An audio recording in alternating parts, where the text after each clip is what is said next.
भारतीय news broadcast में आपका स्वागत है। चलिए नजर डालते हैं आज की मुख्य खबरों पर।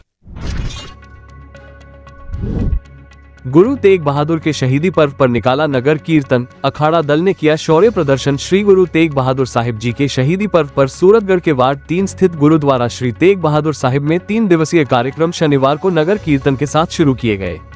गुरुद्वारा प्रबंधक कमेटी के प्रधान और मुख्य सेवादार शैलेंद्र सिंह ने बताया कि 5 प्यारों की अगवानी में निकाले गए नगर कीर्तन में गुरुद्वारा श्री तेग बहादुर साहिब की टीम विरासत ए खालसा गतका अखाड़ा के बच्चों और लड़कियों ने हर चौक चौराहे पर हैरत अंगेज शौर्य प्रदर्शन किया।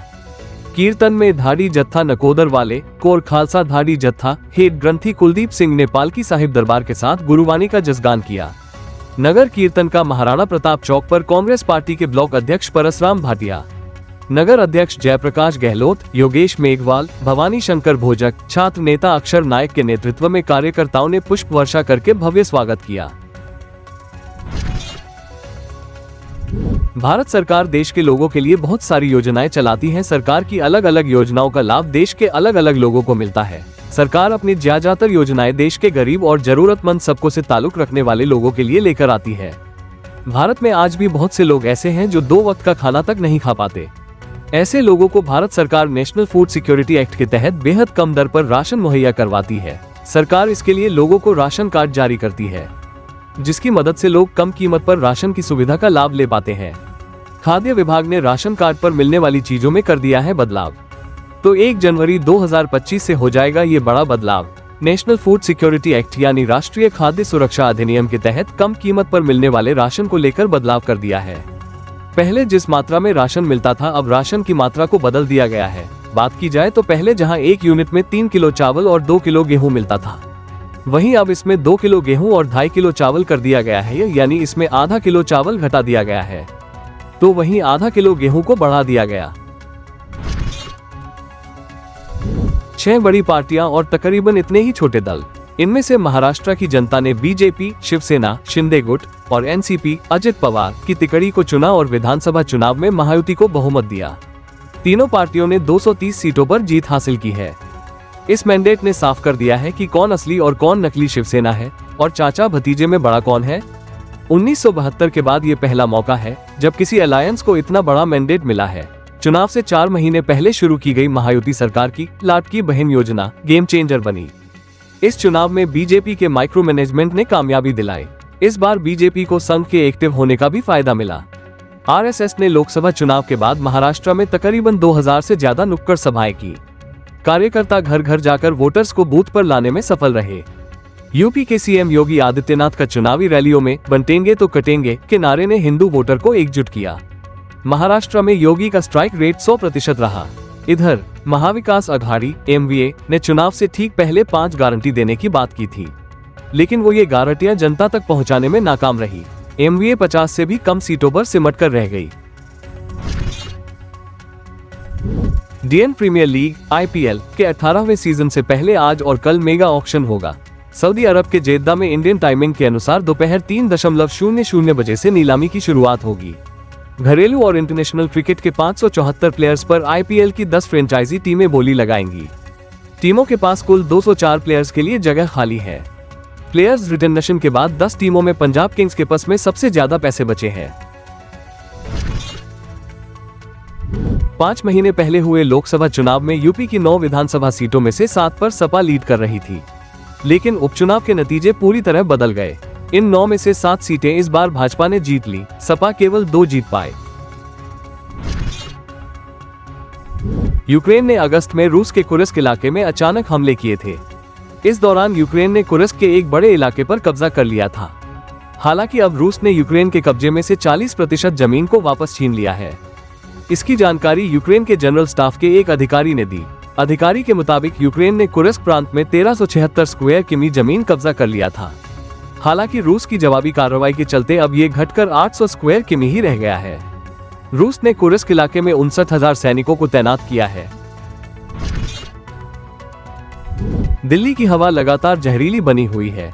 रविवार सुबह करीब 7 बजे दिल्ली के 7 जगहों पर AQI 400 के पार रिकॉर्ड किया गया। प्रदूषण का सबसे खतरनाक लेवल आनंद विहार में देखा गया। यहाँ AQI 412 रिकॉर्ड किया गया। हालांकि दिल्ली की हवा में मामूली सुधार हुआ है। मीडिया रिपोर्ट के मुताबिक औसत AQI रविवार को 366 दर्ज किया गया। शनिवार को 412 रिकॉर्ड किया गया था। प्रधानमंत्री नरेंद्र मोदी ने रविवार को मन की बात रेडियो शो के 116वें एपिसोड में स्वामी विवेकानंद की 162वीं जयंती, NCC दिवस, गयाना यात्रा, लाइब्रेरी जैसे मुद्दे पर बात की। पिछली बार की तरह पीएम मोदी ने कहा, हमें बार बार लोगों को समझाना होगा कि सरकार में डिजिटल अरेस्ट का कोई प्रावधान नहीं है। यह एक खुला झूठ और लोगों को फंसाने की साजिश है।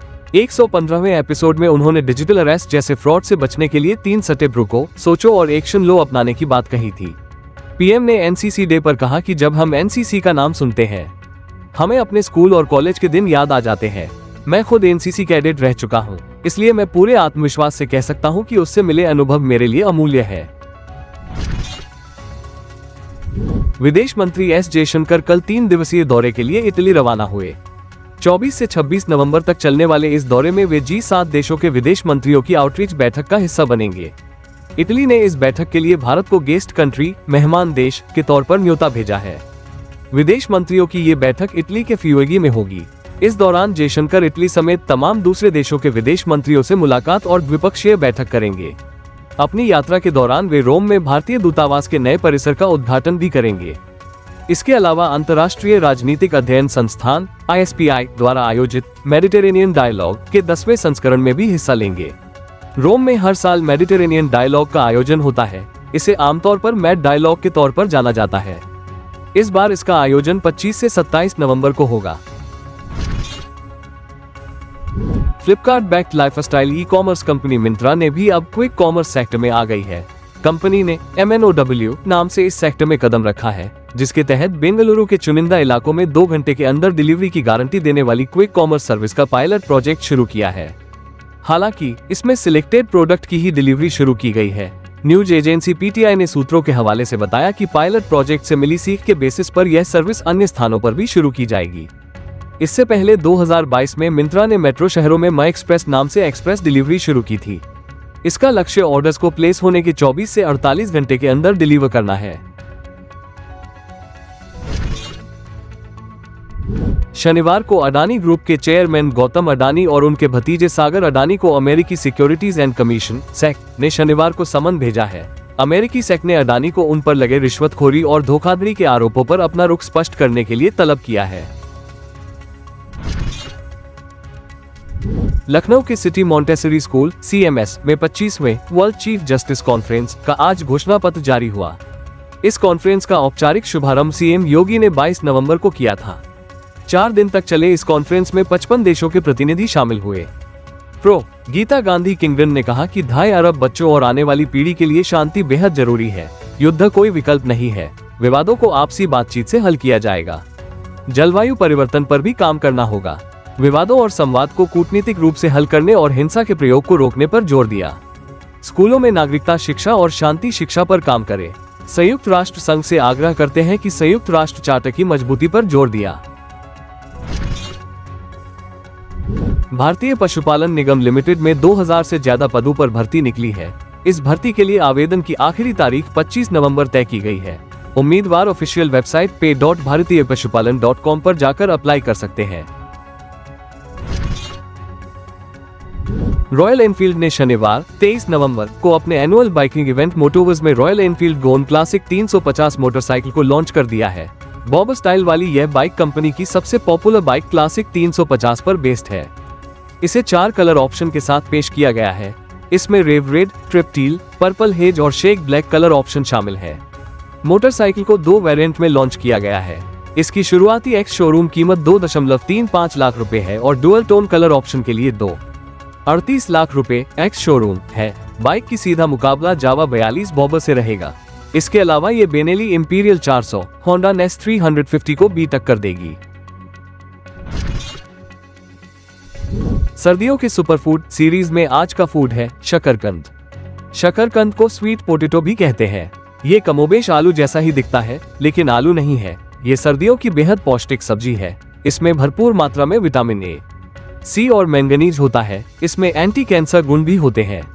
शकरकंद की कई अलग अलग किस्में बाजार में मिलती हैं। लाल रंग के शकरकंद का गूदा सूखा और ठोस होता है, जबकि सफेद और पीले रंग के शकरकंद का गूदा रसीला होता है। लाल शकरकंद की खुशबू इसकी खास पहचान है। ये उबलने के बाद और अधिक लजीज हो जाता है।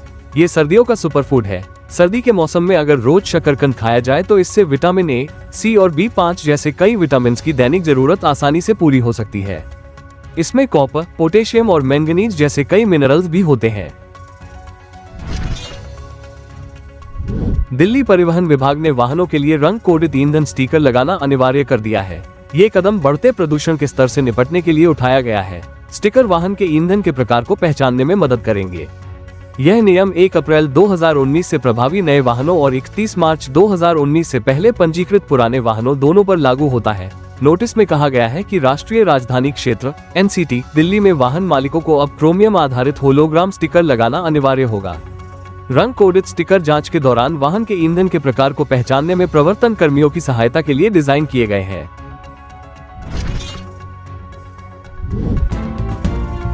ऐसी और ताज़ा खबरों के लिए हमारे चैनल BNB को सब्सक्राइब करें और इस वीडियो को लाइक और शेयर करें। धन्यवाद।